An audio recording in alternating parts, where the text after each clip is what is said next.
Il est 9 h à Conakry, mesdames et messieurs, bonjour et bienvenue dans votre émission de débat constructif sur le média du développement Kavi Média. Vous êtes dans le scanner, installez-vous confortablement. Comme vous le savez, aujourd'hui, c'est un numéro très spécial. C'est le 5 septembre 2023 et sur Kavi Média, nous nous distinguons des autres et nous vous parlons des sujets brûlants. Sujets brûlants, c'est notamment dresser un bilan du CNRD depuis son arrivée à la tête de la Guinée. C'était un 5 septembre 2021. Des armes sont tombées, des armes ont crépité, les uns ont quitté et d'autres se sont installés. 5 septembre 2021, 5 septembre 2023, 2 ans déjà se sont écoulés. Bien triste journée pour de nombreuses familles dont les fils et filles sont morts en protégeant leur président. Une mission qui leur a été assignée. Ce jour 5 septembre 2000, ce jour 5 septembre a aussi été une lueur d'espoir pour le peuple de Guinée. Sous le poids d'un régime qui était en grande partie décrié, le jeune colonel Mamadi Doumbouya surgir et promirent de mettre fin aux vieilles habitudes, lutter contre la corruption et l'impunité, refonder l'État et faire de la justice la boussole de la transition. Un discours très osé du haut de toutes ces années de politique, la fameuse phrase d'Alpha Condé. Ceux qui peuvent m'empêcher ne sont pas nés d'abord, tomba. Des engagements ont été pris.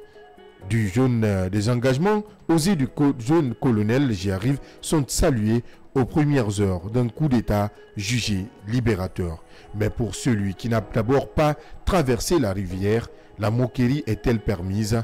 Mamadi Doumbouya meuble son gouvernement, le Conseil national de transition et d'autres institutions importantes. Le pays est en plein chantier avec des dissensions entre le pouvoir central et des acteurs sociopolitiques. 2 ans après, qu'en est-il de ces engagements qui semblaient pouvoir guérir le mal guinéen?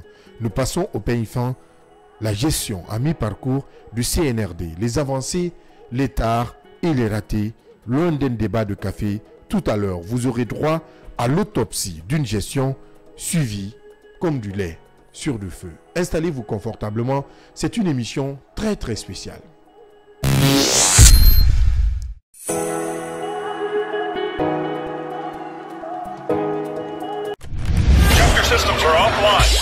Le scanner, l'espace d'échange et de proposition qui promet la réflexion pour le développement. C'est l'interactivité au service du développement. Retrouvez la 89.5 des 9h pour de longues minutes de débat avec Abdallah Kamara et son équipe. Avec le scanner, sans les coups de tonnerre, mais avec persévérance, l'actualité. Merci de nous préférer sur Kavi FM, la 89.5. Merci de nous regarder sur l'ensemble synchronisé de nos médias, sur Kavi TV, vous nous suivez. Vous nous suivez également sur Kavi Média, sur Flash Guinée, groupe Kavi Média. Si vous êtes sur Facebook, sur YouTube, vous pourrez également suivre cette émission en direct et laisser vos différentes réactions que nous essaierons de relayer en même temps au cours de cette émission. Émission très spéciale. On dresse un bilan de la gestion du CNRD au pouvoir. Mais avant, les gladiateurs, les combattants, les débatteurs de chaque matin, il faut se le dire, parce qu'aujourd'hui, Conakry est une ville sous tension. L'Axe, allez, ça ne va pas de ce côté. Mais en attendant, l'ambassadeur de l'Axe, bonjour à Akila Ali Badara. Bonjour à Abdallah, bonjour à tous les auditeurs qui nous pratiquent, parce que c'est avec conspiration, avec un cœur effrayé. Consternation alors. Voilà, consternation, voilà, merci de me prêter l'expression. C'est avec consternation surtout et avec un cœur effrayé, très abattu que je prends la parole. Parce qu'hier, sur l'Axe, oui, le on sang en viendra. encore coulé. C'est notre premier sujet. C'est un sujet que nous avons concocté qui va certainement s'ajouter à ce bilan que nous allons dresser tout à l'heure. Parce que vous avez quand même constaté que nous sommes en noir et c'est très important. Oui, Yaya Diallo, bonjour, l'enquêteur en chef. Bonjour Abdallah et bonjour au CNRD. Nous sommes le 5 septembre, ce qui fait que 2 ans, jour pour jour, depuis que nous sommes sous le leadership du CNRD, en sa tête le colonel Mamadi Doumbouya.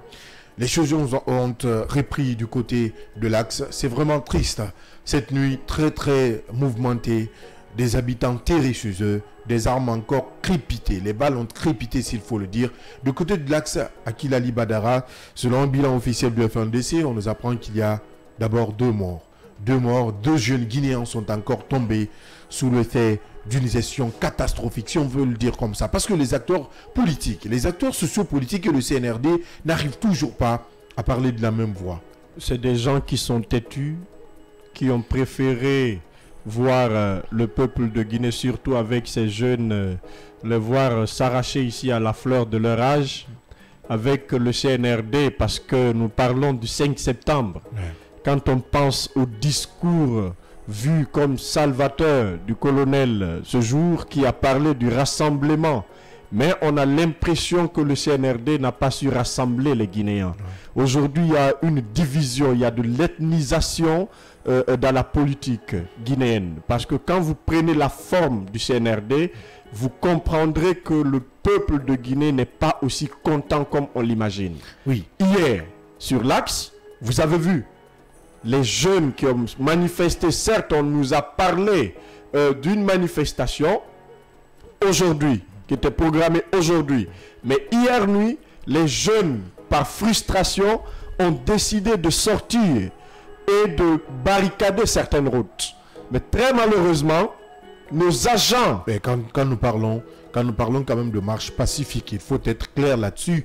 Certes, des âmes sont tombées. Aucune âme ne doit normalement tomber sous les coups des balles. Là, il faut le dire.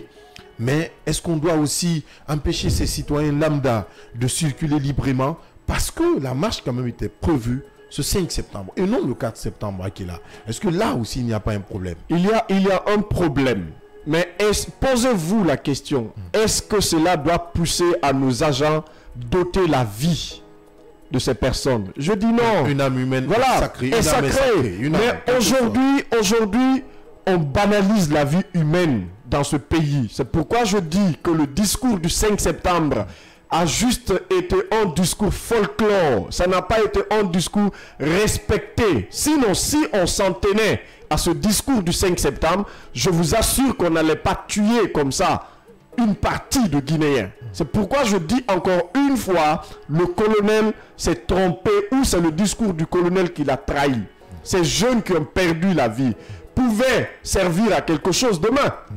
Ils pouvaient être des présidents, ils pouvaient être même à la place du colonel, ils pouvaient être ministres. Mais pourquoi ôter la vie de ces personnes? Parce que le deuxième jeune, fauché par balle, a reçu deux coups. Ces deux coups au niveau de la tête, les images sont insoutenables. C'est pourquoi... Oui, quand même, il faut le exactement. dire à ces téléspectateurs, ceux qui nous suivent via notre plateforme Facebook, qu'on ne pourra pas relayer ces images. Parce que ces images heurtent la sensibilité des téléspectateurs. Bon, nous ne pourrons malheureusement pas les diffuser parce que ce sont des images, comme il a dit, insoutenables. Hein, honnêtement, il faut se le dire. Non, c'est ça. Vous savez, nous, on est fatigués de pleurer dans ce pays. On est fatigués d'interpeller les autorités.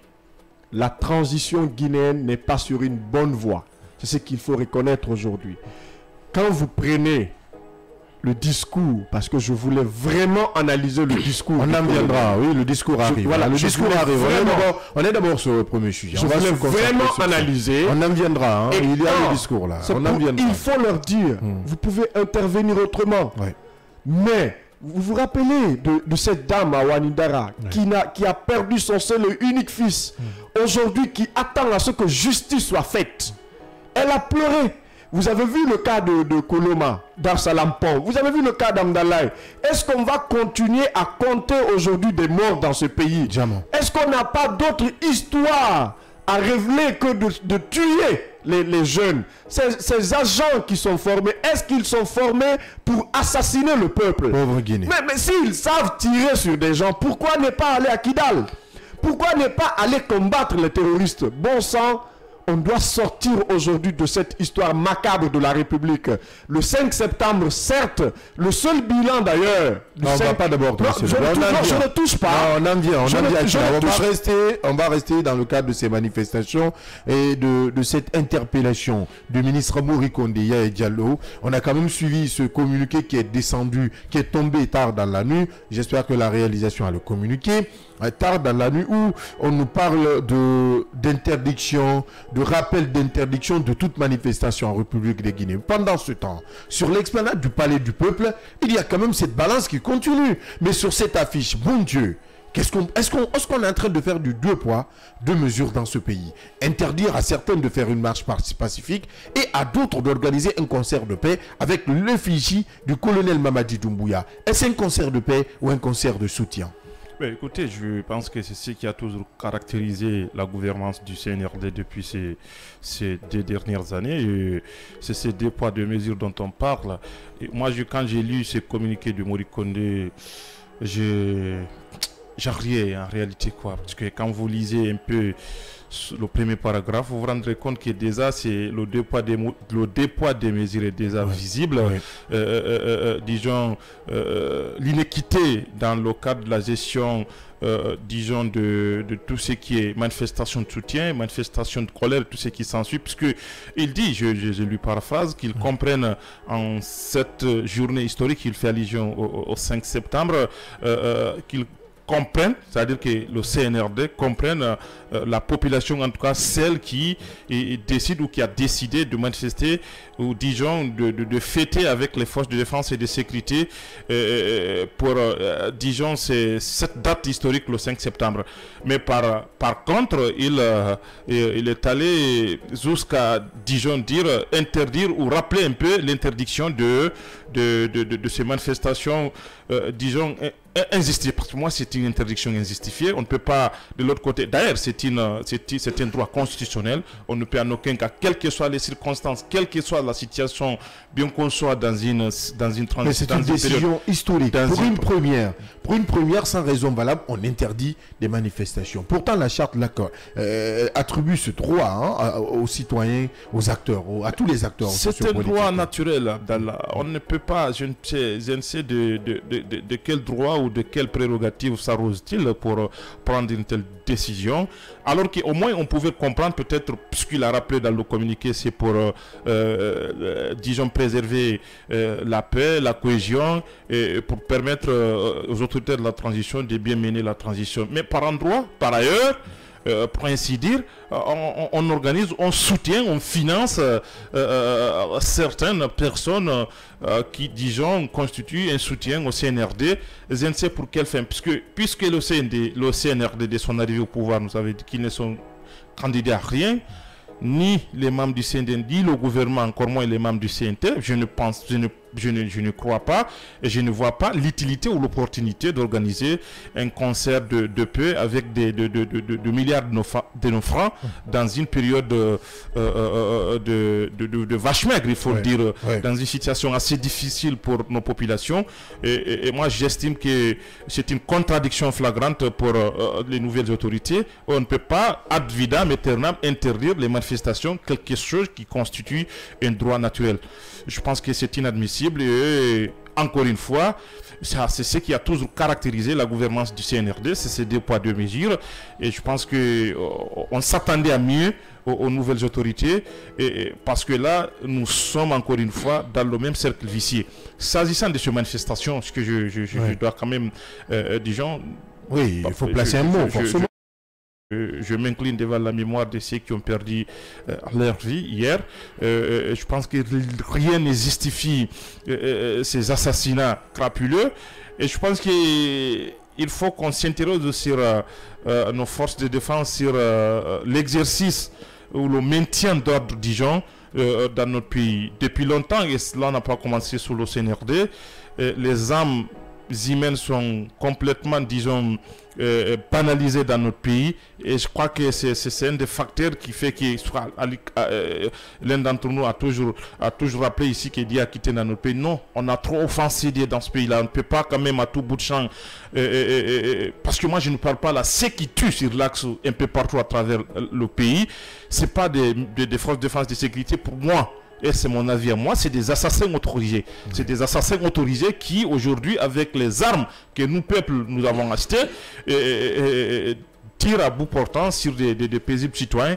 Et je pense que c'est en cela que l'espoir était, disons, porté sur le CNRD pour que plus jamais ces arts de pratique ne puissent se reproduire dans notre pays. Mais hélas, encore une fois, nous sommes à la case du départ. Et je pense que c'est déplorable, encore une fois. Vraiment déplorable. Nous sommes en Guinée, nous sommes le 5 septembre 2023. Des familles ont encore été endeuillées. Paix à l'âme de toutes ces personnes qui sont tombées sous le coup des balles. Que ce soit hier 4 septembre 2023, que ce soit juste avant, 2 ans en arrière, 5 ans en arrière, nos pensées à toutes ces victimes des manifestations sociopolitiques dans ce pays, nos pensées à toutes les victimes qui ont été arrachées affectueusement à leur famille.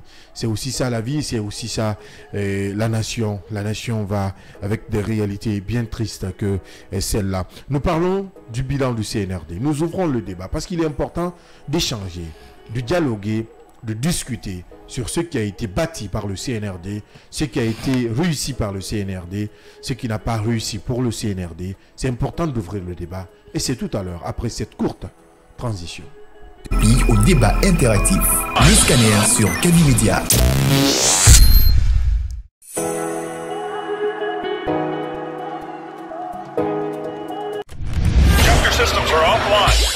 Le scanner, l'espace d'échange et de propositions qui promet la réflexion pour le développement. C'est l'interactivité au service du développement. Retrouvez la 89.5 des 9h pour de longues minutes de débat avec Abdallah Kamara et son équipe.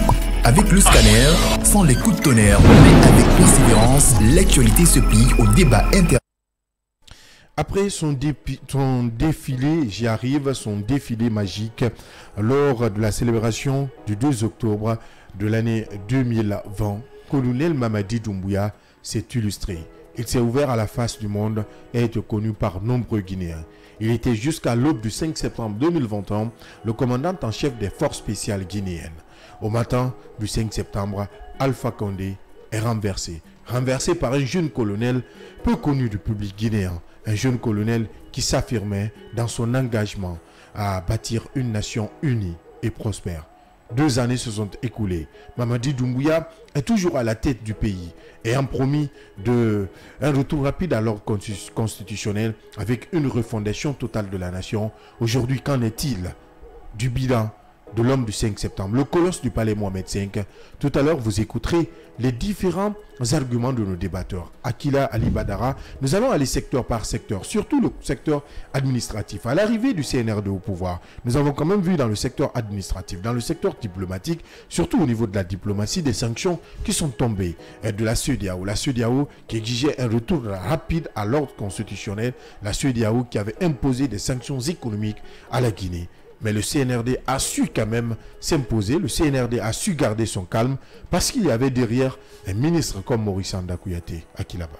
Oui, quand vous prenez le secteur administratif, vous vous penchez un peu sur la gestion faite par le ministre des Affaires étrangères, Maurice Anda Kouyaté, qui n'a pas manqué cette courtoisie de rencontrer les pairs d'abord de la CEDEAO et puis surtout qui a accepté de négocier, qui a ôté son orgueil pour aller rencontrer ces personnes. Il y a eu aussi des avancées parce qu'on ne peut pas tout peindre en noir quand même avec cette transition, surtout le combat de Maurice Anda Kouyaté. Et quand vous prenez l'embargo d'ailleurs qui avait été imposé par la CEDEAO face à des sorties aussi moins religieuses des autorités de la place, Maurice Anda Kouyaté y arrive avec cette place qu'il a d'ailleurs reçue avec cet exploit de la dette qu'on imaginait de 180 millions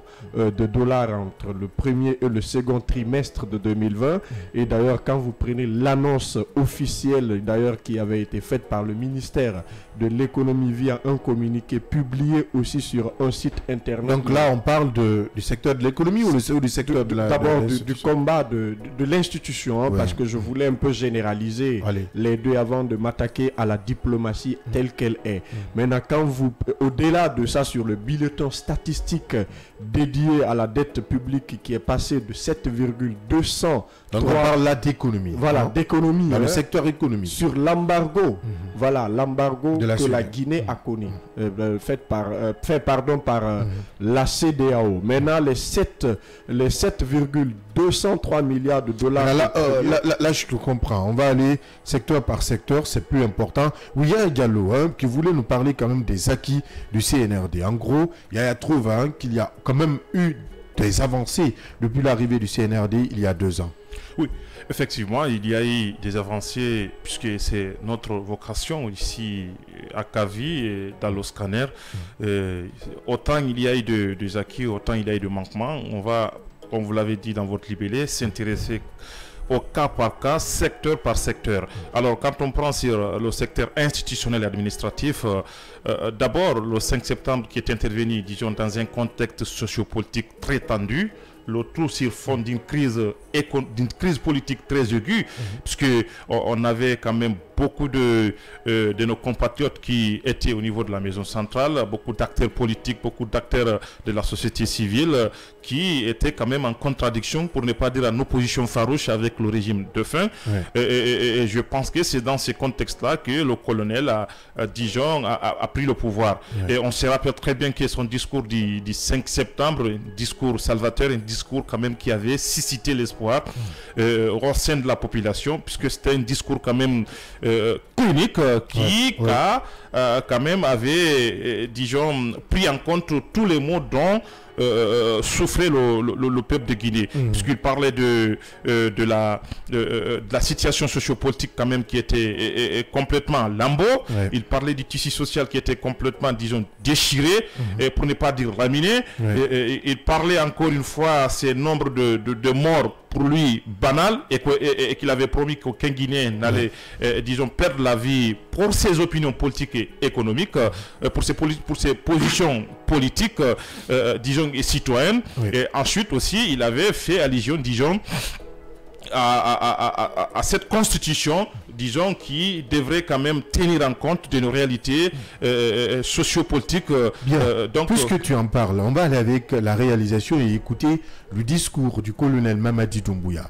Depuis à son arrivée le 5 septembre, au lendemain du 5 septembre, on va quand même écouter les engagements du colonel Mamadi Doumbouya, si la réalisation est avec nous.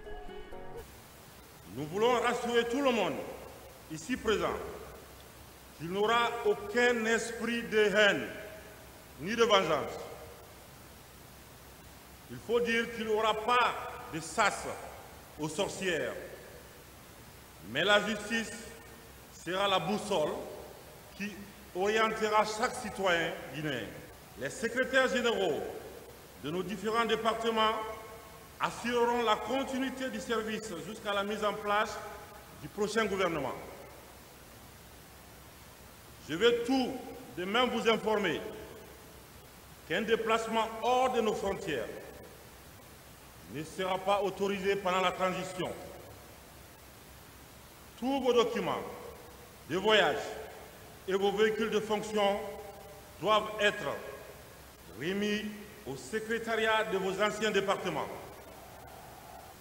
Le comité entend rassurer les partenaires économiques et financiers de la poursuite normale des activités dans le pays. Il est demandé aux compagnies minières de poursuivre leurs activités.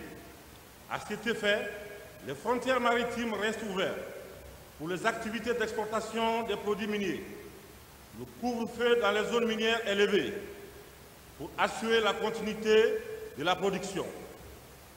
Le comité assure les partenaires qu'il respectera toutes ses obligations liées aux conventions minières et rappelle son engagement à favoriser les investissements étrangers dans le pays.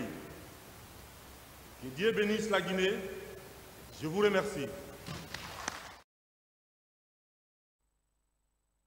Ça, c'est lors de la rencontre entre le CNRD plutôt et les membres du gouvernement, les membres du gouvernement sous Alpha Condé. Ça, ce n'est pas le discours comme du 5 septembre qu'on voulait, mais ça, c'est quelques engagements prônés, quelques mises en garde faites par le colonel Mamadi Doumbouya. Oui, Yaya Diallo, tu parlais des acquis, évidemment. Oui, c'est une suite logique du discours du 5 septembre, puisqu'il avait rappelé qu'il n'y aura pas la chasse aux sorcières. Oui. Voilà, il a rappelé tout juste un principe administratif, c'est lui qui consistait à tous les anciens membres de l'ancien gouvernement, disons, de déposer disons comme ça, leurs véhicules, leurs dossiers de voyage, etc., etc. Alors, après la prise du pouvoir du CNRD, la première action ou le premier acte qui a été posé d'abord, c'est la mise en place de la charte de la transition. C'est ce document qui fait office d'ailleurs de la Constitution pendant cette période transitoire. Et vous savez très bien que dès sa mise en place, la première chose d'abord, c'est que cette charte a été approuvée par, disons, toute la population, toutes les couches socio-professionnelles de notre pays. C'est une charte qui, quand même, définissait un peu les règles de la transition, les règles de conduite de la transition. Et là, jusqu'à maintenant, c'est sur cette charte que, disons, tous les décrets c'est sur la base de cette charte que tous les décrets, tous les actes administratifs sont pris. Ensuite, c'est la mise en place du gouvernement. Et parce que là, je crois que c'est un acte qu'il faut signaler. Contrairement à beaucoup de push ou beaucoup de gens qui résistent ou qui prennent le pouvoir avec le CNRD, on a assisté quand même à une composition presque à 80% des civils, disons, dans le cadre du gouvernement. Ça a été quelque chose quand même qui était très rassurant, quelque chose qui a quand même marqué, disons, l'esprit des Guinéens. Parce que beaucoup s'attendaient quand même à un gouvernement composé de militaires, comme c'est fait le cas sous le CNRD. Mais là, on a tenu en compte, comme il l'a si bien dit, la compétence des uns et des autres. Et sur ça, il y avait un comité qui a été mis en place, un comité de recrutement où tous les candidats, ou tous ceux qui étaient concernés par, disons, la composition de ce gouvernement, il devait demander le dépôt des candidatures officielles. Et il y avait un comité. Même si après, c'est à revoir comment ça a été fait, comment les choix ont été faits. C'est quelque chose aussi à revoir. Oui, ça c'est un autre sujet. Mais là, je suis en train de vous dire je suis en train de vous dire que sur cette question, il y avait un comité qui a été mis en place, un comité qui était en charge d'examiner tous ces dossiers cas par cas et voir ceux qui étaient aptes à occuper des postes ministériels. Je crois que c'est en cela que nous sommes arrivés à la composition de ce gouvernement. Dans ce gouvernement, on avait vu certains, même si on avait fait comprendre que ceux qui étaient, disons, affiliés à certaines formations politiques n'ont pas été pris en tant qu'État, c'est-à-dire qu'en tant qu'acteur politique, mais en tant que citoyen guinéen ayant des compétences avérées pour occuper des postes ministériels. Et je crois que cela avait quand même suscité, disons, cette décision, disons, avait suscité une adhésion populaire dès au début.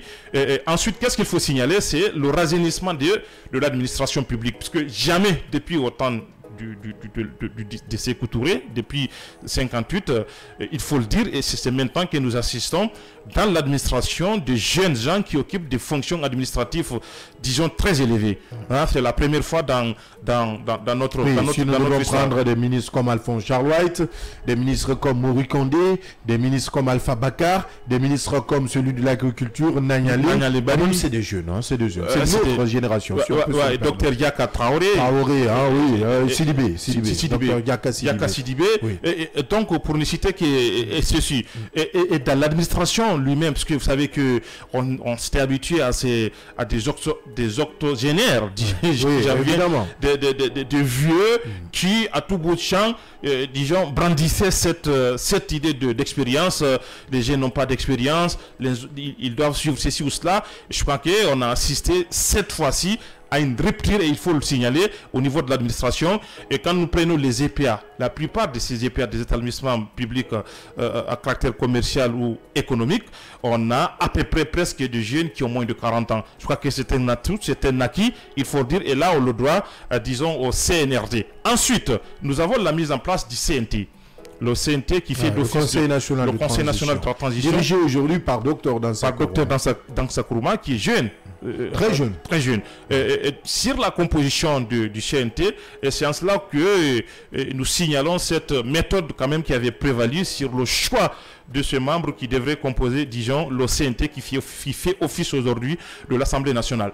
Alors, sur le CNT, d'abord sur le nombre de membres du CNRD, au lieu de 114, parce que du CNT, au lieu de 114, on a réduit à 81 membres. Oui. 81 membres, contrairement, disons, aux anciens, disons, aux anciennes assemblées nationales, puisqu'on s'inspirait à cela, mais je pense que là, c'était convenu que il fallait revoir à la baisse pour pouvoir permettre au CNT de bien, disons, mener leur travail sans pour autant que cela ne soit, disons,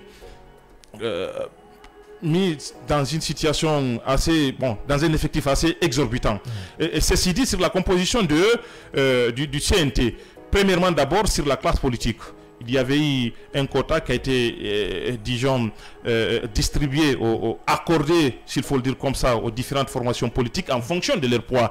Le RPG avait son représentant, l'IFDG, l'OPDN, l'IFR, et beaucoup de partis politiques en fonction, comme je l'ai dit, de leur poids politique. Ouais. La particularité, c'est que cette fois-ci, toutes les couches socio-professionnelles ont quand même été représentées au niveau du CNT.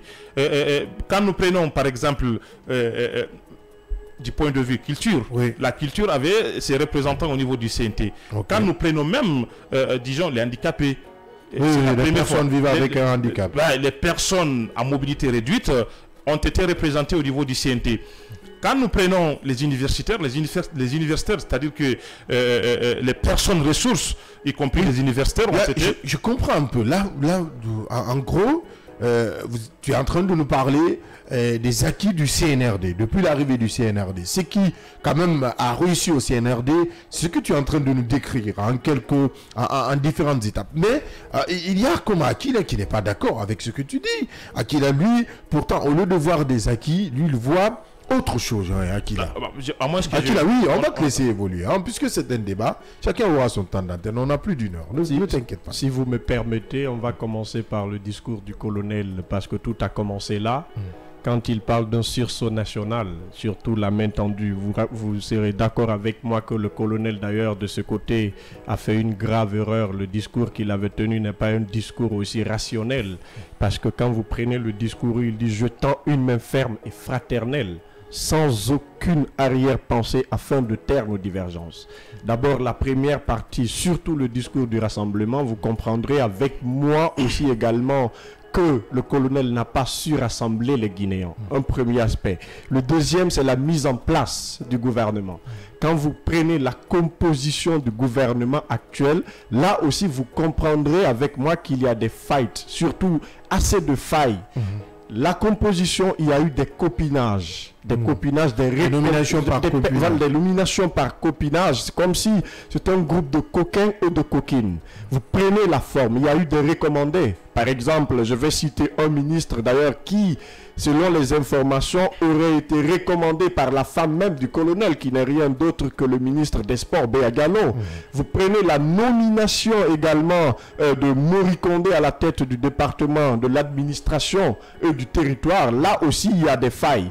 Et quand vous prenez la composition même du gouvernement, vous prenez par exemple Ousmane Gawal Gallo qui n'a eu que de bilan qu'à s'attaquer à l'UFDG et qui n'a eu d'ailleurs la pensée de prendre la tête de l'UFDG. Là, il y a un autre problème. Maintenant, la mise en place d'une application dont Yaya avait parlé tout à l'heure pour le recrutement à la fonction publique, mais également la nomination des personnes par compétence.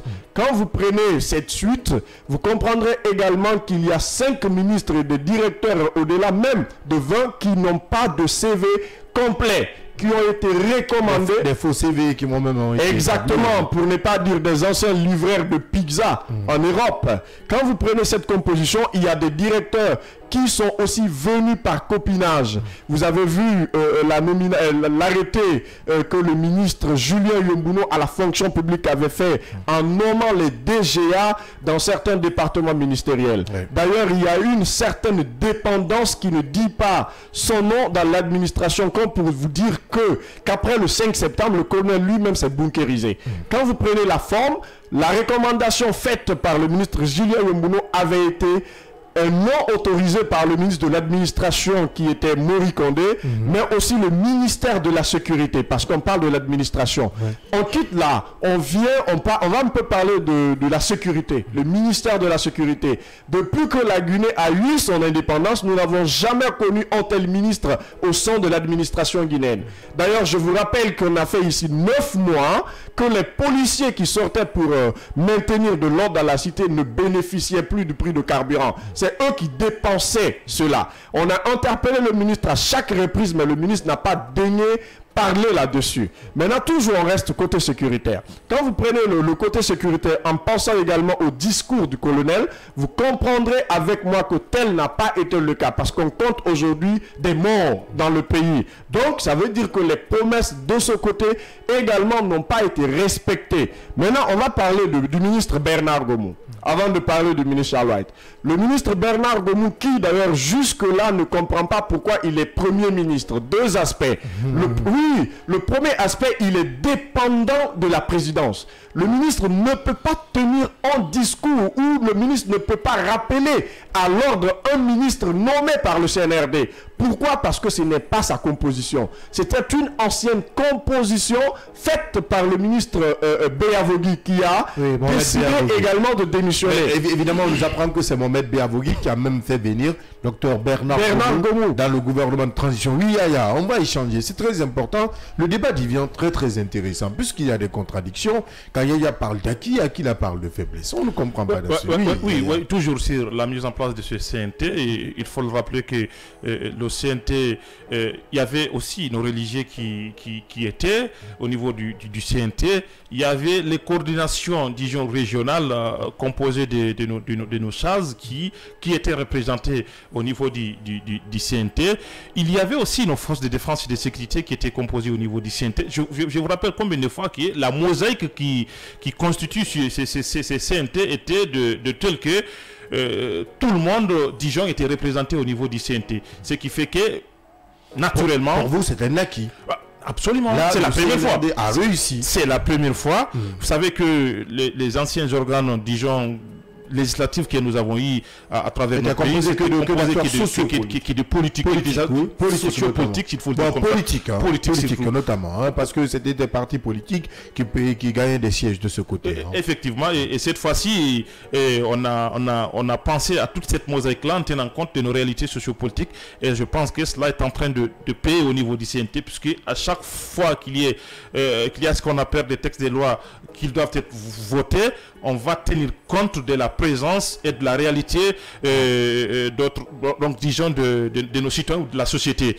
Naturellement, il y a de jeunes gens qui composent, disons, ces CNT-là. Ensuite aussi, nous avons la couche juvénile, la jeunesse aussi, à travers les organisations de jeunes qui étaient représentées. Donc, ce qui fait qu'aucune... Au-delà du CNT, est-ce qu'il y a d'autres acquis Oui, il y a d'autres acquis. Le CNT, il y a d'autres acquis. Nous avons ensuite la mise en place de la Cour de répression des infractions économiques et financières. La CRIEF. Dirigée par Ali Touré. Vous savez que cette cour qui a pour vocation d'interpeller, de juger, disons, de réprimer tous les criminels les crimes financiers, tous les crimes économiques. Oui, tous les délinquants financiers, je vais dire, de l'ancien régime. Et là, je pense que ce soit l'ancien régime ou l'actuel régime, sa vocation était d'interpeller, de juger et de condamner tous ceux qui sont... Sauf que Akila n'est pas d'accord avec ce terme. Non, surtout la composition de la CRIEF. Quand vous prenez Ali Touré, moi je vous ai dit une fois dans ce studio que c'est quelqu'un qui fait le stage en matière de droit. Bon, non, il n'a pas toute la compétence. Vous allez me comprendre. Quand vous prenez la surfacturation sous l'ère du CNRD, on va aller même au-delà de 2 millions de dollars. Aujourd'hui, sous l'ère du CNRD, 50 millions de dollars en moins de 2 ans. Vous comprendrez que Ali Touré qui est là a juste fait sortir ce qu'on appelle ses ailes ses griffes, contre les anciens ministres du régime d'Alpha Condé. Tellement qu'il n'a pas la compétence en la matière. Vous l'avez suivi chez nos confrères d'une radio de la place, où il a dit non, ces personnes, on les connaît. On n'a pas besoin de preuves pour les inculper. De ce côté, son ministre, le nommant à ce poste qui est Alphonse Charles White, d'ailleurs un département le plus aussi décrié de la Guinée actuellement, c'est la justice. Ali Touré de ce côté avait saisi 2 véhicules de classe de cet homme,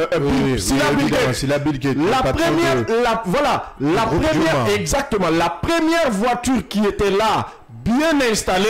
On nous apprenait d'ailleurs qu'une haute personnalité du CNRD marchait là-dedans.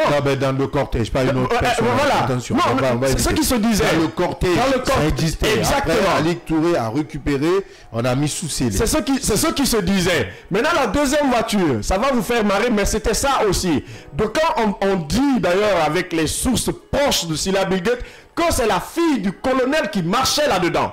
Ça, c'était d'autres informations. Donc, il a fallu que les médias tapent du poing sur la table, que Ali Touré revienne à de meilleurs sentiments pour récupérer ses véhicules et les stationner dans la cour de la CRIEF. Mis à part cela, parlons des Kassori Fofana. Les personnes aujourd'hui qu'on accuse d'avoir détourné de l'argent, ces personnes sont en train de croupir en prison. Il n'y a pas de jugement. Quand la Cour suprême ou la Cour déboute ces personnes, Ali Touré s'oppose déjà à caractère aussi vulgaire. Parce que non, pas vulgaire. Non, vous allez comprendre. Il utilise des techniques. D'accord. Pas vulgaire. D'accord. Attention. En violant, d'accord. Allez, attention aux mots. D'accord. En violant tous les textes de loi. Parce qu'il dit que non, ces personnes-là, on les connaît. Vous avez vu la mort de, je crois, l'ancien directeur, si c'est de la CENU, quoi, le monsieur qui a rendu l'âme. Son nom m'échappe, de Kékédou. Exactement, son nom Macenta. Son nom m'échappe. Bien, paix à son âme. Luceni Camara. Ali Touré, tellement qu'il était sûr de quelque chose. Vous avez vu comment il a répondu à la famille de ce monsieur.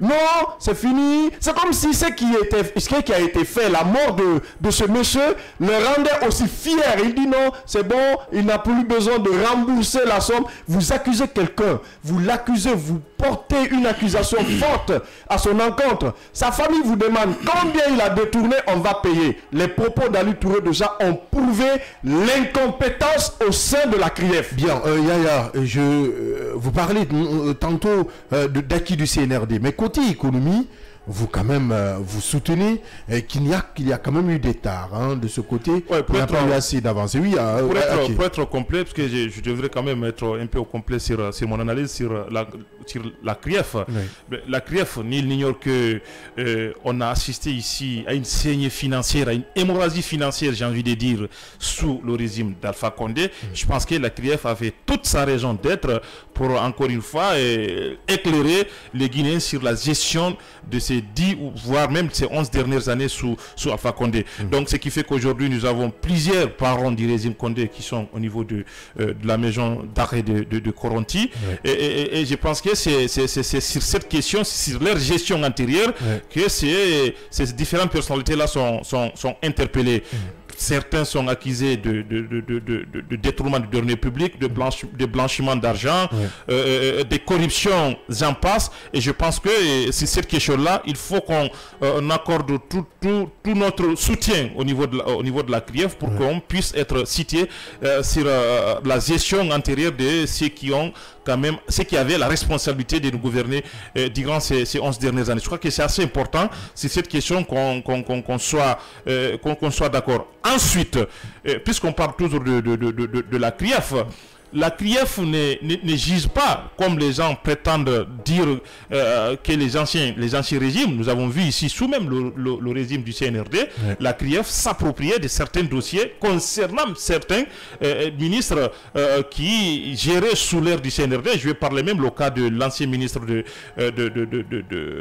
des infrastructures, en l'occurrence Yaya So, qui quand même était, disons, impliqué dans une affaire scabreuse quand même, avec la fuite de qui avait fait le show gras de la presse pendant plus de mois. Donc c'est pour autant dire que la mise en place de cette CRIEF est aussi importante pour la gestion antérieure, mais aussi pour la gestion actuelle du CNRD. Donc je pense qu'ensuite, qu'est-ce qu'il faut signaler sur ces aspects-là, c'est, disons, l'établissement de ces 10 points qui constituent, disons, les éléments, les 10 étapes de la transition, qui constituent les véritables points fondamentaux sur lesquels la transition doit pouvoir, disons, aboutir à des élections à tous les niveaux, les élections législatives, les élections communales et communautaires, et ensuite l'élection présidentielle. Et je crois que sur cette question-là, tout semble être mise en place pour que, naturellement, nous aboutissions à des élections libres et transparentes. Oui, mais là, on parle d'économie, puisque tu me le disais tantôt. Et côté économique, même si tu brosses quand même ces acquis du CNRD, il y a des points qui n'ont pas... Il y a des paris non gagnants. Hein. Côté économie, il y a Diallo, tu estimes qu'il y a quand même eu des ratés de ce côté. Le CNRD n'a pas pu s'en sortir avec son gouvernement qu'il avait déjà mis en place. Oui, côté économique, je crois que la réalité... elle crève les yeux. L'économie, en dépit de tous les efforts, disons, fournis par le CNRD, les efforts économiques, il faut le dire, aujourd'hui, force est de constater que tous les indicateurs macroéconomiques sont au rouge. Ça, c'est une réalité triste, mais c'est ça la réalité. Bon, je vais aller avec certaines statistiques, si vous me permettez. Avec une population de plus de 14,7 millions d'habitants, un PIB, entendez-vous bien, produit intérieur brut, de 20,5 milliards de dollars US, selon le rapport du FMI, il faut le rappeler, c'est important. Quant à l'indice de développement humain, je crois que c'est très important ici, puisque quand on parle de l'indice de développement humain, on parle là de personnel de chaque citoyen guinéen, individuellement pris. La Guinée occupe, disons sur ce point, le 190e rang sur 191 pays. Vous imaginez encore une fois que aujourd'hui nous sommes à la case de départ et que nous sommes dans une pauvreté très aiguë. C'est ça la vérité. En réalité, avec ces chiffres-là. Ensuite, aujourd'hui, la moitié des Guinéens vit en dessus du seuil, disons, de la pauvreté qui est estimé aujourd'hui à 1,6 €.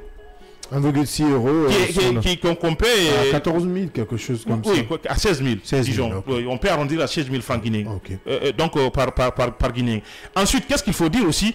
C'est cette économie qui est quand même restée concentrée sur l'informel. Et vous avez vu l'autre fois, et nous avions un invité ici, on avait insisté sur cette question. L'informel ne développe pas un pays. L'informel accentue la pauvreté. Et aujourd'hui, il se trouve que notre économie, qui devrait être une économie beaucoup plus formelle, ne l'est pas aujourd'hui. Et je crois que sur cette question-là, nous allons tousser le secteur privé, qui devrait être quand même un secteur central pour le développement de notre pays. Depuis l'arrivée du CNRD, force est de constater qu'aujourd'hui, le secteur privé est en train de s'éroder, de s'effriter petit à petit. Et bon sang de dire, hein, si dans un État, le secteur privé qui devrait quand même avoir bénéficié, disons, tout le soutien qu'il faut avec l'État, parce que c'est l'État qui protège le privé. Oui. Et aujourd'hui, on se rend compte que le secteur privé, comme dans tous les secteurs aujourd'hui, nous constatons véritablement un coup de sort qui, quand même, est occasionné par, disons, les actuelles autorités. Donc, fondamentalement, le secteur privé devrait être quand même le principal employeur dans un État. Le principal employeur et le catalyseur de l'économie d'un État. Dans tous les pays prospères au monde, c'est le privé.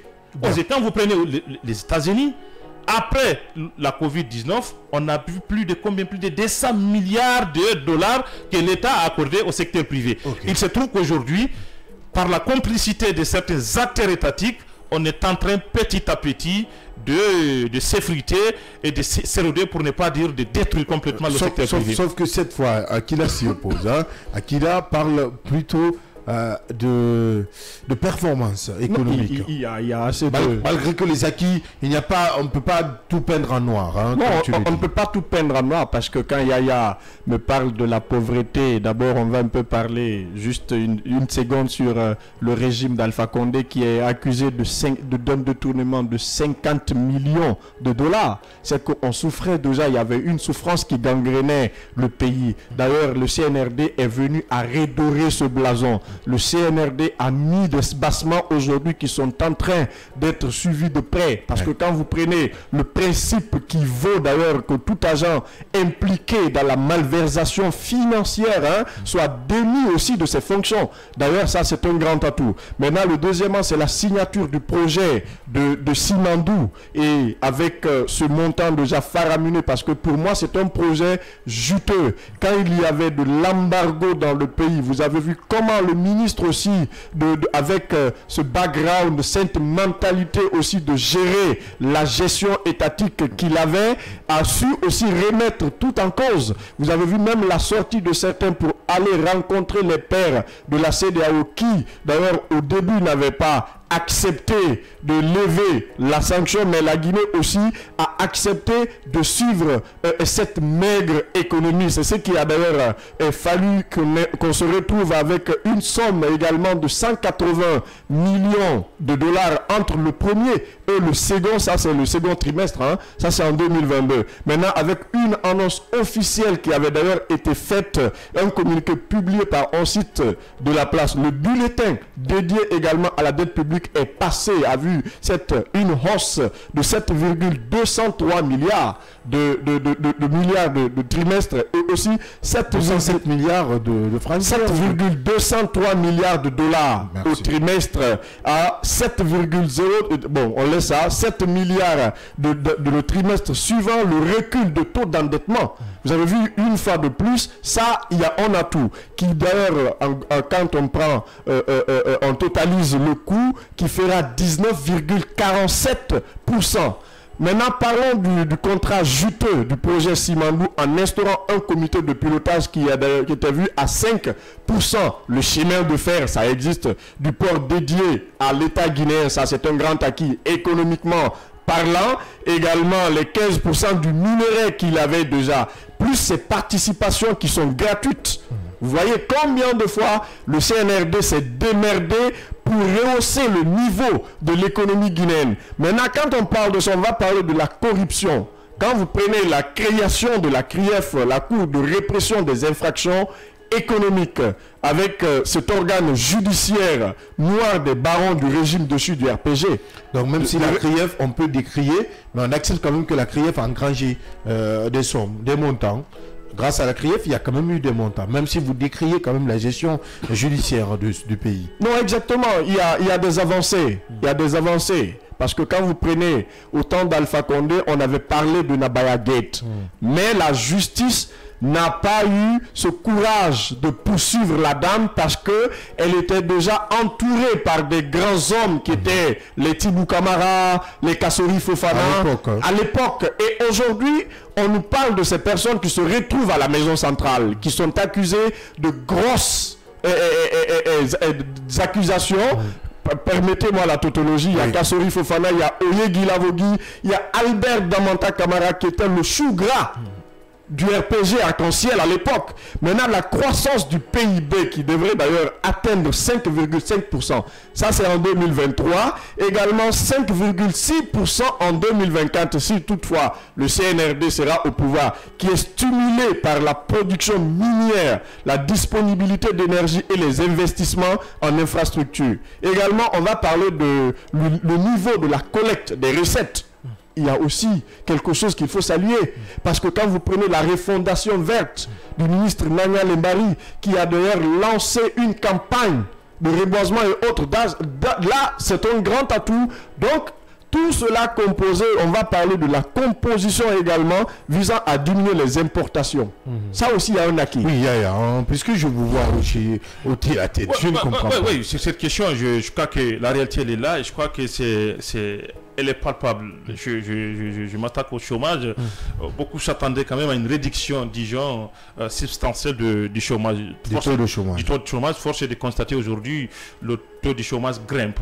Ça augmente et ça s'accélère même. Aujourd'hui, le chômage qui est devenu le quotidien de la jeunesse guinéenne, une jeunesse désœuvrée, il faut le dire, depuis plus de 2 ans, complètement désorienté, puisqu'on s'attendait à mieux, il faut le dire, à la gestion économique du CNRD. Force est de constater, encore une fois, sur la monnaie guinéenne, il faut le dire, une monnaie qui se déprécie. La dépréciation de la monnaie guinéenne aujourd'hui, elle est palpable sur beaucoup de facteurs. C'est pourquoi je reviendrai, puisque nous allons pas à pas, on reviendra sur la somme de tout ça là et comment nous sommes aboutis à la hausse exponentielle d'un certain nombre de prix. Comment nous nous sommes retrouvés dans ce cadre? Dans ce cadre-là. Donc le tout, disons, se passe par l'inflation. L'inflation aujourd'hui qui ronge il faut le dire, le panier de la ménagère. Ouais. Aujourd'hui, la situation, je crois que économique de notre pays, ça passe sans commentaire. Ouais. Et donc, ensuite, je me suis intéressé à l'insécurité alimentaire. Ouais. Est-ce que vous savez qu'aujourd'hui, nous avons plus d'1,1 million de Guinéens qui vivent sous l'insécurité alimentaire? C'est quand même, c'est du jamais vu. Ouais. C'est du jamais vu. Donc, ce qui fait qu'aujourd'hui, au-delà de cette insécurité, disons, alimentaire, nous avons quand même le prix disons, le prix local des engrais qui est passé de 300%. Donc ça veut dire que la refondation verte annoncée par Aquila, ou vantée tout à l'heure par Aquila, n'est que de la poudre de perlimpinpin. C'est sur le papier. C'est sur le papier. Quand on parle là aujourd'hui du point de vue mobilisation de ressources, mais la faiblesse, elle est palpable. La faiblesse de la mobilisation des ressources internes aujourd'hui, je crois que ça passe sans commentaire. C'est cette question-là. Ce qui explique d'ailleurs même ces nouvelles, j'ai envie de dire, mesures qui ont été prises ici pour allouer plus de 60 et quelques pourcents de la mobilisation des ressources, disons, internes par la Direction nationale des impôts. C'est un peu cela aujourd'hui. Ensuite, pas d'information sur la manière dont les investissements sont réalisés dans notre pays. On assiste ici et là à des réalisations, mais nul ne sait comment tout cela se passe. Ouais. Hier, on posait la question par rapport à la rénovation de ces ronds-points de Conakry. À quel coût? On ne sait pas. Parce que le gouvernement ne communique pas là-dessus et c'est très grave. Et c'est une gestion opaque. On ne sait pas. On veut très bien qu'il y ait des réalisations, mais on a encore besoin de savoir ces réalisations coûtent combien. Puisqu'on le fait, c'est pour le peuple de Guinée. Oui. Donc, je crois que la meilleure des choses, la logique voudrait, et le bon sens souhaiterait que tout cela soit, disons, établi et mis à la disposition de la population, au nom de laquelle on est en train de réaliser tous ces investissements-là. Ensuite, qu'est-ce qu'il faut signaler? C'est la gestion opaque au niveau des contrats miniers. C'est une affaire absolument louche et ça se croit que c'est cette puisque déjà nous avons un projet géant aujourd'hui qui est en gestation, on verra très bien sur le Simandou. Sur le Simandou comment est-ce que tout cela va être fait, puisqu'on est en train quand même de vendre de l'espoir aux Guinéens, comme quoi une fois que ce projet sera mis en place, on va assister à plus de 100 000 d'emplois dans notre pays, avec beaucoup de réalisations parallèles, avec beaucoup des infrastructures qui seront mises en place. Ensuite, qu'est-ce qu'il faut faire? Qu'est-ce qu'il faut rappeler? C'est le manque d'informations sur les revenus recouvrés par les EPA. On s'en dédie. Est-ce que vous savez qu'avec l'arrivée du CNRD, on a assisté, aujourd'hui nous sommes à plus d'une 300aine de EPA dans notre pays, un petit pays comme la Guinée. DPA 300? Absolument. Mon Dieu. Et sur ça, et nul n'ignore, vous le savez, vous et moi, comment ces EPA fonctionnent. Quand nous prenons par exemple l'ARPT. L'ARPT, on sait très bien comment la gestion de ce côté-là, je ne parle pas de ces nouveaux DG, mais on connaît très bien avec les anciens DG comment l'argent était géré sur cette question. Et aucun Guinéen n'a une information sur comment l'ARPT fonctionne, comment l'ARPT recouvre, disons, ses revenus.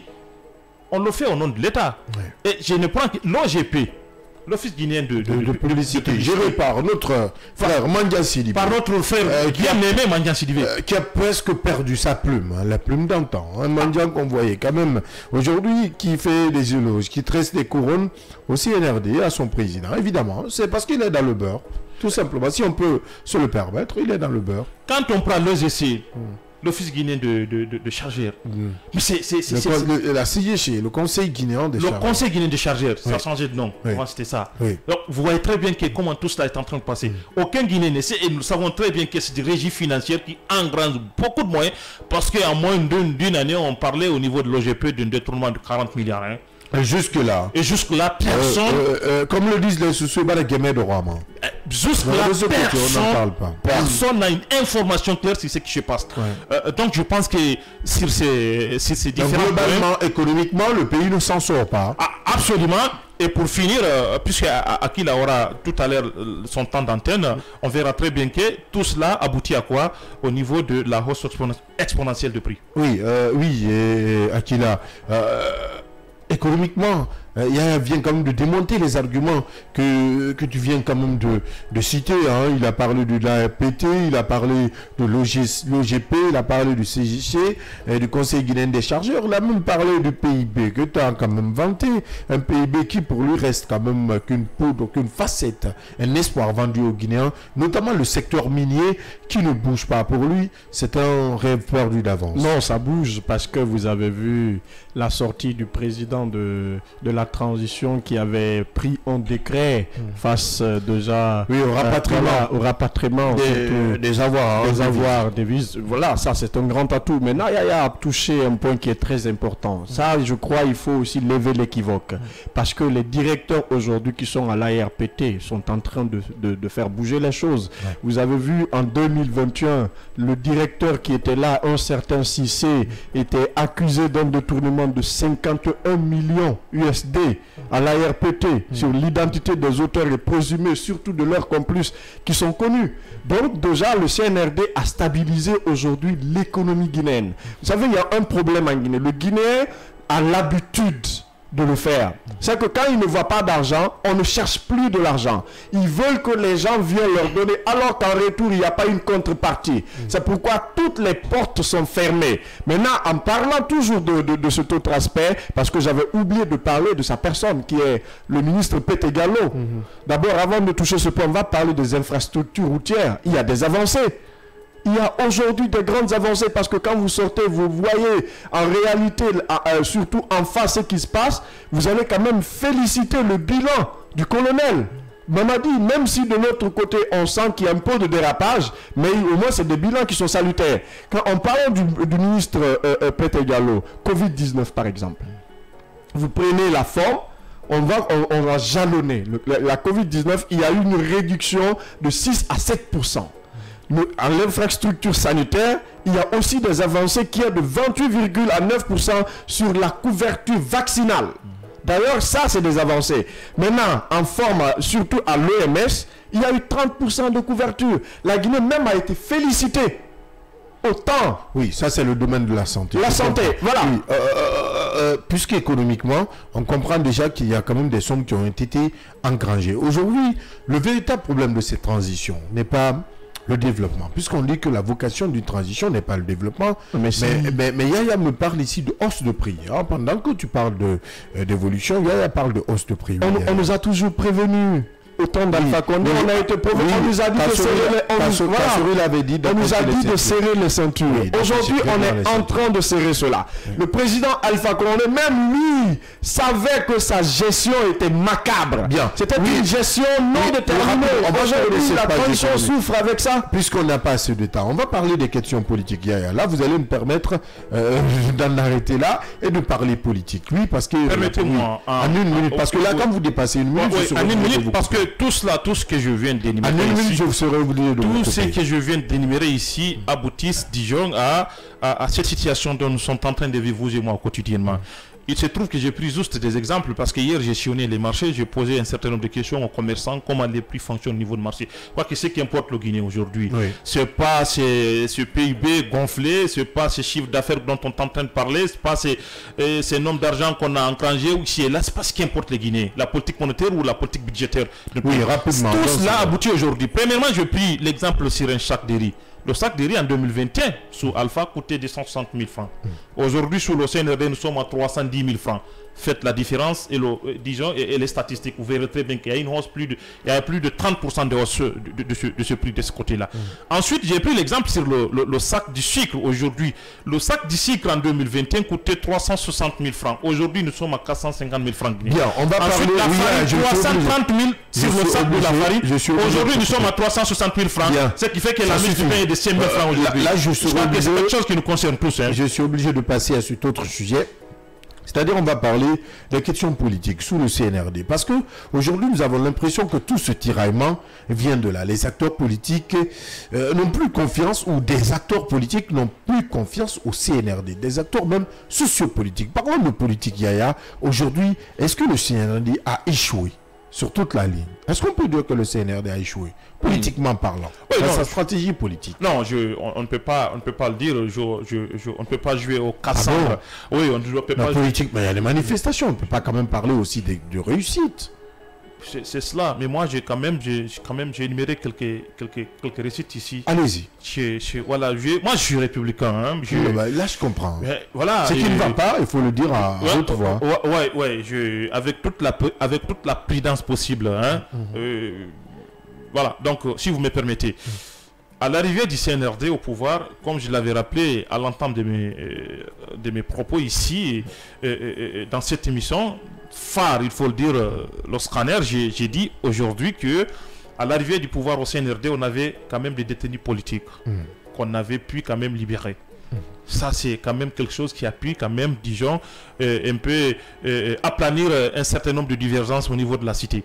Ça, c'est un premier élément. Ensuite, après la prise du pouvoir, vous savez très bien qu'il y avait eu des journées de concertation qu'on avait organisées ici. Oui. Des journées de concertation où le colonel avec son staff ont réussi, disons, tous les acteurs politiques, tous les acteurs sociaux, toutes les coordinations, voire même la jeunesse, les artistes et tout le monde. C'était quand même pour qu'on puisse définir ensemble la ligne, la trajectoire commune que nous souhaiterons aborder pour le développement sociopolitique de notre pays. Oui. Ensuite, qu'est-ce qui se passe? Nous avons des assises nationales à travers, disons, qui se sont passées à travers toutes les préfectures de notre pays. Et dans ces assises nationales, les assises nationales étaient composées, vous savez très bien que ça a été composé ici par les acteurs politiques, par des acteurs de la société civile, par des personnes ressources qui ont été composées, disons, par certains membres du CNRD, par certains membres du CNT. Et je crois que ça a permis, disons, de toucher les populations aux confins, disons, de notre pays. Parce que toutes les préfectures, toutes les sous-préfectures, disons, même certains districts sont allés pour dire, attention, nous sommes dans une phase transitoire et en dépit de toutes les vicissitudes politiques que nous avons vécues dans notre pays à travers, disons, ces 11 dernières années de contradictions politiques, 11 dernières années, disons, de manifestations, d'incompréhension politique, qu'est-ce que nous voulons pour notre pays? Je crois que la question a été posée et les populations, à la base, ont exprimé leurs souhaits, comment ils voulaient que la transition soit menée. Je crois que tout cela a été sanctionné par, disons, des documents et des rapports qui ont été fournis par ces gens, ces personnalités qui ont été déléguées pour aller effectuer ces assises nationales. Ensuite, à cela s'ajoute le cadre de dialogue inclusif interguinéen. Oui. Je crois que c'est, bien que certains acteurs politiques n'ont pas pris part, je crois que c'est une initiative du CNRD qui consiste à ouvrir le dialogue et à appeler tous les acteurs sociopolitiques autour de la table pour qu'enfin qu'ils puissent définir, disons, le chemin à parcourir pour pouvoir aboutir, disons, à la fin de cette transition. Bien, Yaya, tu vas me permettre de te couper pour aller avec ces différents messages, pour ne pas que nous soyons pris par le temps. Beaucoup d'interventions ce matin, Sidiki et Diallo, qui nous dit le concert de soutien des artistes aura-t-il lieu? Je préfère éviter les mots déplacés. Sidiki Diallo qui revient encore d'ailleurs pour un ministre qui divulgue un communiqué qui n'est ni signé ni cacheté est pathétique. C'est lui qui le dit. Et Mohamed Alex Diallo qui nous écrit Ali Badara, qu'il a avec des émojis. Mugita Babari, Ali Akila Badara, bonne matinée à vous. Merci à vous également. Et cet autre message, excellence. Bonjour Koto Abdallah. Bonjour spécial Ali Badara, Akila, à mes parents de Rolo. Le bilan du CNRD est généralement négatif. Malheureusement, ce pays est gouverné par des émotions et non par le respect des lois de la République. Honte à ce gouvernement. Boubacar So Olo depuis Dakar. L'écoute est favorable. Merci du côté de Dakar. Et Bachir Ndiara Diallo qui dit merci. Peut-être que c'était par rapport à une intervention. BWB Abdoulaye, salut ma radio. Je crois que vous allez toutes et tous bien. En fait, le pouvoir militaire est en place a choisi de faire ce qu'on appelle le sale boulot. Continue ses actions dans l'obscurantisme. Tout de même, c'est lamentable. Bien, il tient. Voilà comment mon pays est mal barré. Je suis navré pour les cas de mort et j'en suis très déçu le président de la transition, de cette période transitoire, quel gâchis. Vraiment, une pensée affiliée à mon cher frère Akil Ali Badara, l'homme de grandeur. Ouais, Akil a trop de fans sur cette page. Je comprends un peu sa position.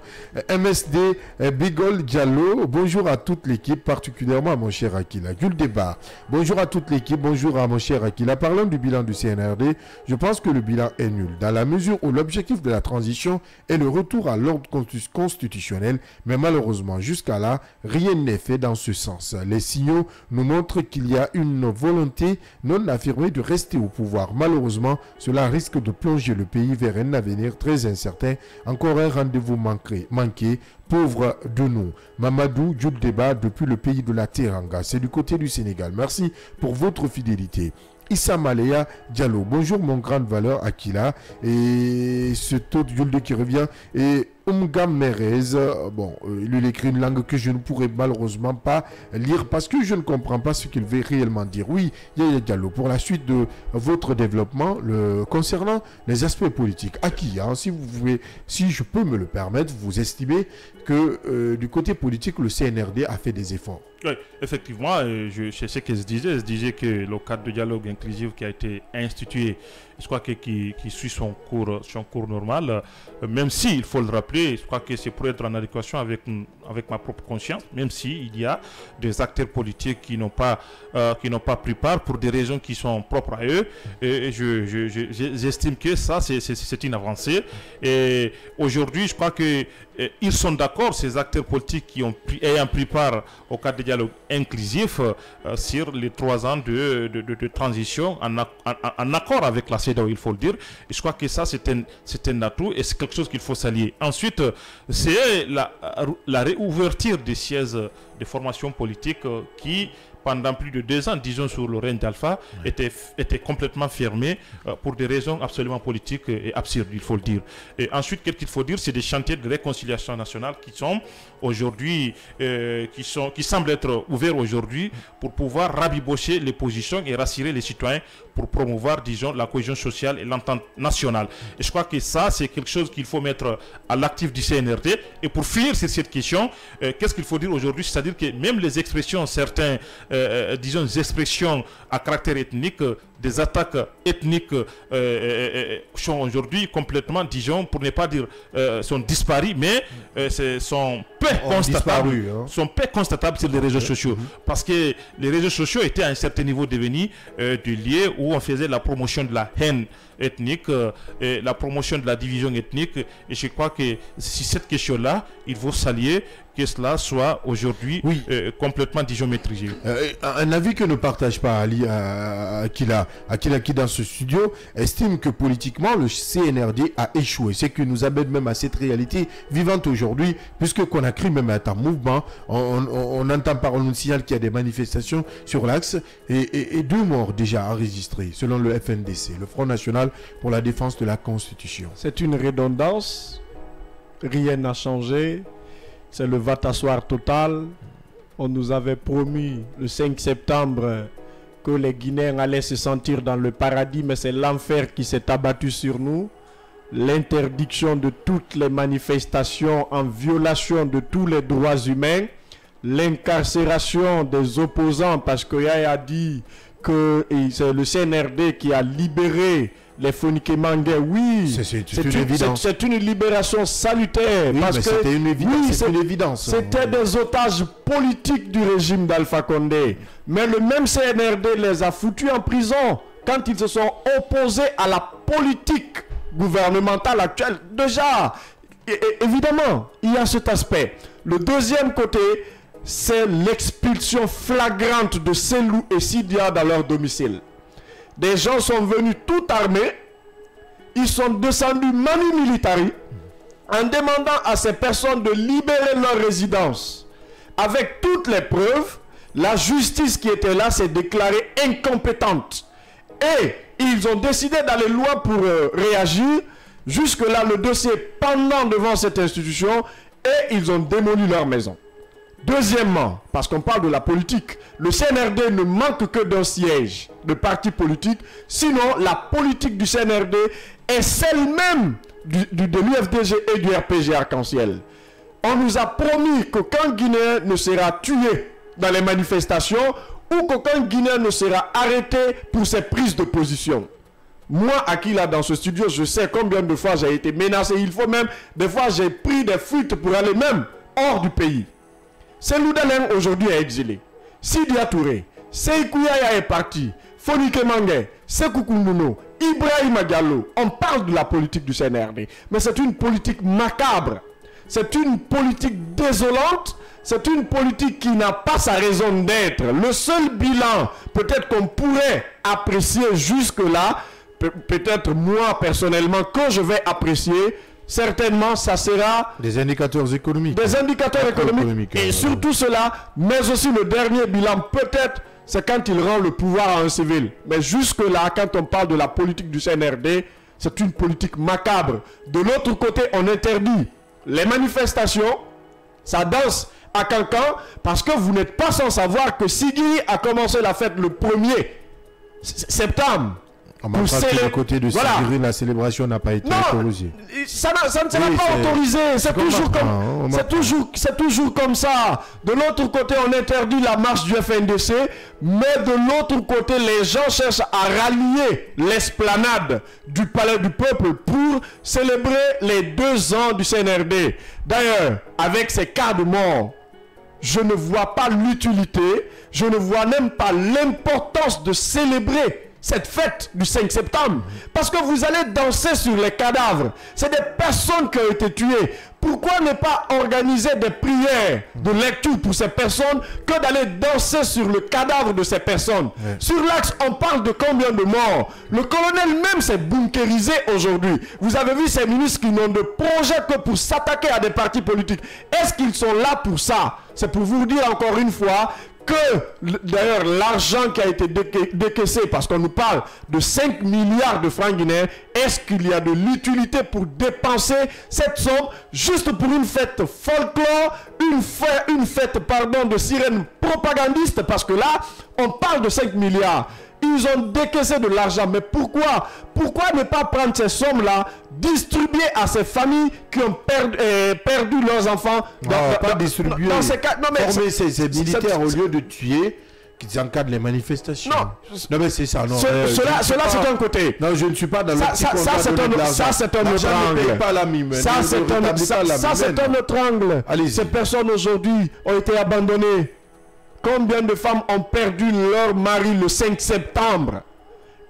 Mais le colonel lui-même, est-ce que quand il s'assoit, il regarde en face de lui, il regarde en face ces images qui tournent aujourd'hui dans le pays, de ces personnes qui ont rendu l'âme? Est-ce que ça ne va pas jouer sur lui mentalement? Il ne faut pas que le colonel soit condamné par le tribunal de sa conscience.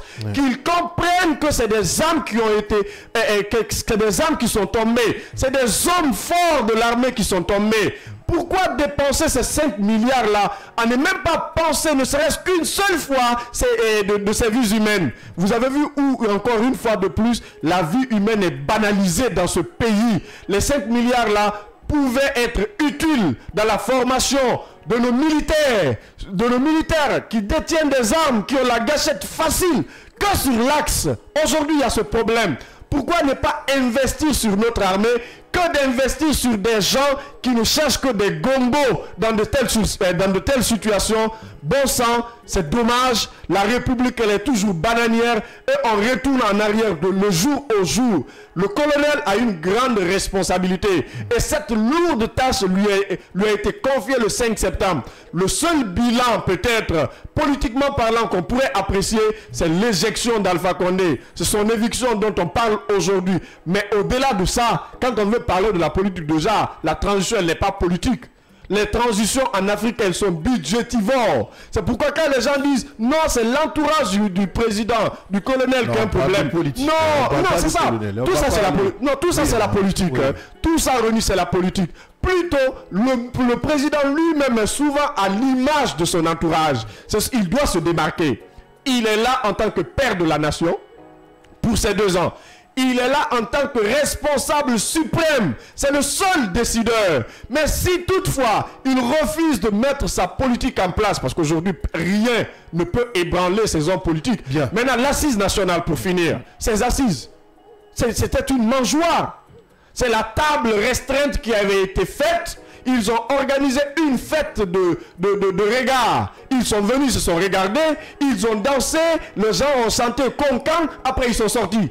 Derrière, qu'est-ce qui a été fait? Aujourd'hui, ces mêmes personnes qui étaient à la table de négociation, d'autres se sont retirés parce qu'ils disent que la décision du CNRD n'est plus la même qu'on a connue hier. Et ceux qui ont accepté de partir avec le CNRD, on le sait déjà, c'est des partis qui ont leur siège dans leur sac. Bien, c'est déjà compris. Côté politique, hein, il n'y a pas quand même d'unanimité. Même si du côté de Yaya, hein, qui soutient quand même qu'il y a eu des avancées que ne veulent pas accepter, que Kakila ne veut pas accepter. Mais il n'y a pas que ces secteurs. Dans le domaine de l'éducation, il y a quand même des acquis à saluer avec Dr Diaka Sidibé, avec Alpha Bakar Bari et avec Guillaume Awing. En 2 minutes, hein, rapidement. Oui, en 2 minutes, comment on dit ça? Non, en 2 minutes, parce que là, on gère le temps. Je crois non, que... on gère le temps. Oui, en 2 minutes. Oui, hein. là, Là, je crois que je commence mon analyse avec cette assertion de Victor Hugo qui dit que tant vaut l'éducation, tant vaut la nation. Et il se trouve qu'aujourd'hui, l'éducation dans son ensemble bat de l'aile dans notre pays. Ça, c'est un secteur qui est complètement en déconfiture, il faut le dire. Et je crois qu'il y a eu quelques réformettes qui ont été, disons, prises par certains responsables de certains départements, puisqu'il faut dire que l'éducation est divisée en 3 départements dans notre pays. Quand nous prenons par exemple le Dr Diaka, qui est volontariste, qui est elle-même universitaire, enseignante, avant qu'elle ne soit nommée ministre, je crois qu'elle s'y connaît très bien. Et elle est entourée d'une jeune équipe qui quand même fournissent tous les efforts possibles pour que nous puissions sortir de cela. Mais avant tout d'abord, il y a une politique nationale d'éducation, c'est que nous n'en avons pas. Je crois qu'ils vont pas avoir des belles idées, des belles initiatives pour rendre encore une fois l'éducation, disons, plus fiable, plus attractive, mais j'estime que il y a de manquements. Et je crois qu'on aurait dû commencer par l'éducation préuniversitaire. C'est en cela que il faut commencer par l'enseignement préuniversitaire, voire même le préscolaire. Hein, effectivement, c'est pourquoi il y a eu un mauvais casting qu'on a fait, en désignant un Guillaume Awing à la tête du ministère de l'Éducation. Guillaume était ancien, il ne faut pas l'oublier. Il a été directeur d'école, je l'ai connu. Parce que j'ai enseigné. Pendant 5 ans. Moi, j'ai enseigné moi aussi. Oui, ce que j'ai dit. Donc, merci. Guillaume, je l'ai connu enseignant. Je le connais très bien. J'ai dit que... Il a été enseignant. Il a été enseignant. C'est pas parce qu'il a été enseignant... Il a été directeur d'établissement. C'est pas parce qu'il a été enseignant ou directeur, quelquefois même un faux savant. Il avait voulu se présenter comme étant un savant, le seul savant d'ailleurs guinéen, avec des fausses données. J'estime aujourd'hui que... je donne ma tête à couper. Il n'y a eu aucune réforme au niveau du secteur de l'éducation du pays. Non, il y a eu une réforme. Je te comprends. Il y a une Permets-moi 2 minutes. Peut-être que ça va t'étonner, mais il y a une réforme. Parce que la seule réforme de Guillaume Awing, que moi j'appelle Yaya parce qu'il s'est baptisé, la seule réforme que lui en personne a eu à faire, tu sais c'est quoi? Sa seule réforme, c'est le bilan macabre lors des examens nationaux. C'est l'échec des enfants. Vous serez... Non, je sais que tu es étonné, mais, non, mais c'est son seul bilan. Non. Et quand vous me parlez qu'il a été directeur, on connaît quand même son passé. Non, oui, on connaît son passé. Il a été directeur. Oui, mais on connaît son passé. Son seul bilan, le seul de faire l'autopsie de sa vie. Le seul bilan qu'il a eu et qu'il a d'ailleurs, c'est l'échec des enfants. On se retrouve 10%. Demain, au lieu de descendre, on grimpe encore. Vous avez vu, il y a eu même une démagogie dans le système éducatif guinéen. En parlant de la dame Diaka, mais c'est une dame qu'il faut saluer, qu'il faut encourager, qui moi-même a réformé le ministère de l'éducation supérieure, de l'enseignement supérieur. Pourquoi ne pas prendre cette dame, l'envoyer à l'enseignement aussi. Non, je finis s'il vous plaît. Au ministère de l'Éducation. Parce que Guillaume Aoun qui est là, c'est quelqu'un, vous avez vu même quand les enfants ont parlé, c'est ceux qui parlent du président. C'est comme si on avait l'impression qu'il faisait la promotion de Mamadi Doumbouya dans le secteur éducatif guinéen. Le petit qui avait parlé de Mamadi Doumbouya, qui avait parlé des réformes de Mamadi Doumbouya, mais il a posté ça sur sa page. Quand c'est les autres, il n'en fait pas assez. On connaît le passé de cet homme, il n'est pas blanc comme neige. Son seul bilan, c'est l'échec des enfants et c'est tout ça. Oui, Yaya. Aujourd'hui, nous sommes à plus de 1000 hangars qui constituent de salles de classe pour beaucoup de Guinéens. Il l'a vu. Au XXIe siècle. Non, Guillaume l'a vu. Il est allé à l'intérieur. Oui, mais il a constaté de visu. Lui-même, il l'a dit. Il a fait de promenade, à mon avis. Je crois que d'ici là, aucun acte ne fait. Non, il a fait plus de 2 ans ici. S'il avait quelque chose. Près de 2 ans. S'il avait quelque chose de nouveau, disons, à présenter aux Guinéens, on aurait dû le savoir il y a longtemps. L'éducation, l'enseignement pré-universitaire doit être quelque chose de fondamental dans notre pays. Donc là-bas, il y a quand je prends par exemple le primaire, de la première année jusqu'en 6e année, je considère que c'est, sans pour autant parler le secondaire, c'est-à-dire que le collège et le lycée, c'est là où il faut accentuer toutes les réformes, c'est là où il faut accentuer, disons, toutes les stratégies pour permettre aux enfants de pouvoir, dès au primaire, de lire correctement, de compter correctement et d'écrire correctement. C'est ce qui n'est pas le cas. Quelles que soient les réformes qu'ils vont mettre en place, quelles que soient, disons, les stratégies qu'ils vont essayer de définir pour essayer encore une fois d'avoir de belles universités ou d'avoir un programme adéquat, puisque c'est ce qu'on est en train de nous faire comprendre au niveau de l'enseignement supérieur. Si au niveau du primaire, au niveau du collège et au niveau du lycée, il n'y a rien, je crois que tout est voué à l'échec. C'est ce qu'il faut dire. Oui, pas que l'éducation. Hein. Côté culture, en 1 minute, là-bas aussi, c'est quand même un scandale. Hein. C'est une calamité. Là, c'est un scandale. C'est un scandale. Non, c'est une calamité. Pas de ce côté. Même tourisme, hôtellerie, culture, artisanat, il y a comme un blocus de ce côté. C'est une calamité. Vous savez, il y a un problème dans ce pays qui me fait rire. Quand on veut parler du ministre de la Culture, on pense que c'est danser seulement, venir chanter Yankadi danse devant les gens, que c'est ça un ministre de la Culture. La plus grosse honte que l'UFR même a formée, c'est ce ministre-là, qui est aujourd'hui ministre de la Culture, qui ne parle pas, qui ne dit rien, et puis qui se tait sur tous les... Même quand vous venez vers lui pour qu'il s'exprime sur quelque chose, je ne sais pas hein, s'il n'est pas éloquent, ou bien s'il n'a pas un bon niveau pour parler, je ne le sais pas. Mais oui, non mais si. Mais c'est ça, ministre de la République. Ça tout l'air. Sérieux, ça tout l'air. Mon Dieu. C'est pourquoi. Non mais qu'il était mauvais. C'est pourquoi d'ailleurs. Il était mauvais, honnêtement. Non, c'est pourquoi je demande aux citoyens aujourd'hui, au peuple de Guinée, de suivre cette synergie-là. Ouais. Ils vont comprendre le niveau de tous les ministres. Déjà, il y a quelqu'un qui est en train de s'exprimer, on parle de son éloquence.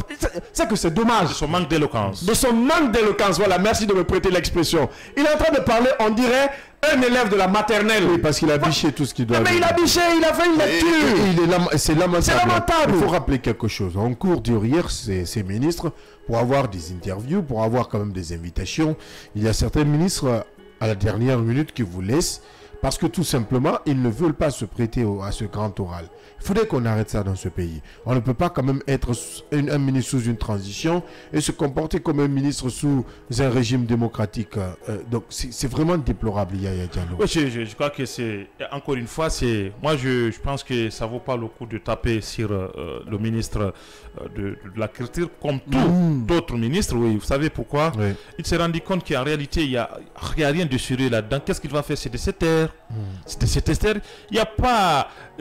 La politique gouvernementale elle-même d'abord, elle est comment? Elle est comment? Mais elle est vide de sens. Mais s'il s'en rend compte qu'en réalité il n'y a pas de sérieux parce qu'ils se connaissent entre eux, qu'est-ce qu'il va faire? C'est de cette ère pour ne pas qu'il essaie de brûler un peu ses ailes. Et moi, sur cette question, je comprends entièrement Bill Sam. Il n'y a rien à communiquer. Et pour ne pas qu'il perde son temps, c'est de ces... Si l'on n'a rien à dire, vaut mieux se taire. Vaut mieux se taire.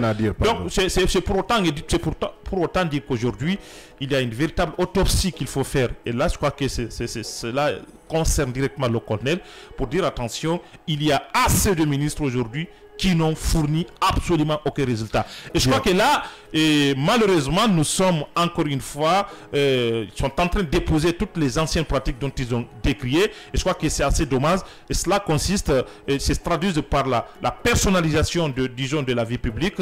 Et cela se traduit aujourd'hui par, disons, cette façon de tout mettre sur le dos du président. Et je crois que tous les ministres l'ont compris aujourd'hui. Tous ceux qui sont en train aujourd'hui de chanter à Roche sur le Baudin, de chantonner ici et là le nom de colonel, c'est parce qu'ils ont compris, pour rester et pour avoir bénéficié de sa confiance, il faut chanter ici et là chez Louange. Je crois qu'on n'en a pas besoin. L'air est à la vraie fondation. Il appartient à colonel de prendre sa responsabilité et de se rendre compte que nous nous dirigeons tout droit vers l'échec. Oui, on va aller avec ce dernier message avant de rendre l'antenne. Ousmane Odi Diallo, bonjour Kavi Média. Guillaume n'est qu'un ministre des examens. Il n'a apporté aucune réforme à l'éducation guinéenne. On aurait bien voulu continuer le débat avec vous, auditeurs et téléspectateurs, mais la radio, c'est aussi l'heure et nous sommes vraiment à la fin de cette émission. Merci aux débatteurs du jour. On va le dire, un débat très très houleux dans ce studio. Ali Badarakila, merci. Merci à tous les auditeurs. On se reprend demain avec le ministre, le maire de la commune de Matoto, Mahmoud Batos Kamara, passera dans cette émission pour faire le bilan de sa gestion.